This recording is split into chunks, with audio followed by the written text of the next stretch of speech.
Okay, so we're going to do a real comparison of this roller coaster idea, right? These are chemical reactions because physical reactions have that very kinetic potential look. When you see this, you know it's a chemical reaction. This one overall is going downwards. This is exothermic.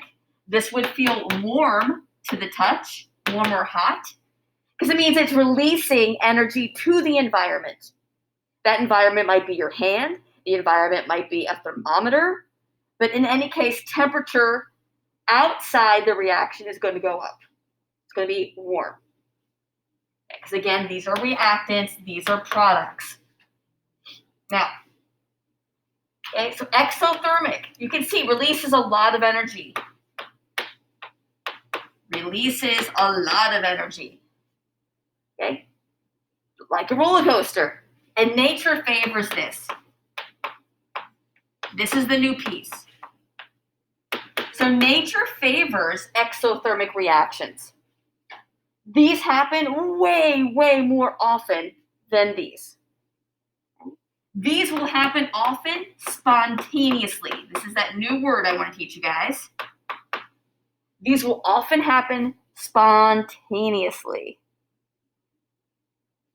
This is going to be a spontaneous reaction quite often. Because you don't need to add energy, or not very much, and you release a lot. Okay, so this new idea, spontaneous reactions, exothermic. Question 12 on the Mars test. I will make it so.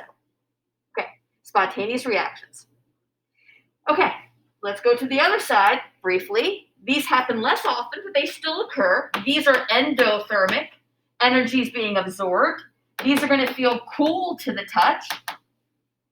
They're going to feel cool because they're absorbing energy away from you. If I'm holding a test tube, right? If I'm holding a test tube, or let's say this beaker, and there's a reaction in the beaker, it's absorbing energy. Where? From my hand and the air and everything around it. Okay? So it's going to feel cooler to the touch if it's endothermic. Again, reactants making products. It's going to absorb energy, and that's why it feels cool. It's absorbing energy from you, from the thermometer, from the air. And these are not favored, right? These are not spontaneous. Because you have to add a lot more energy. And you're releasing a lot less energy. Right? There's nothing favorable from the universe's point of view for this. These still occur, right? But way less often. Okay, I got one more thing. Last look. And again, you should be able to identify an exo and an endo just by looking at it. Just by looking at it. One last thing. Nature also favors,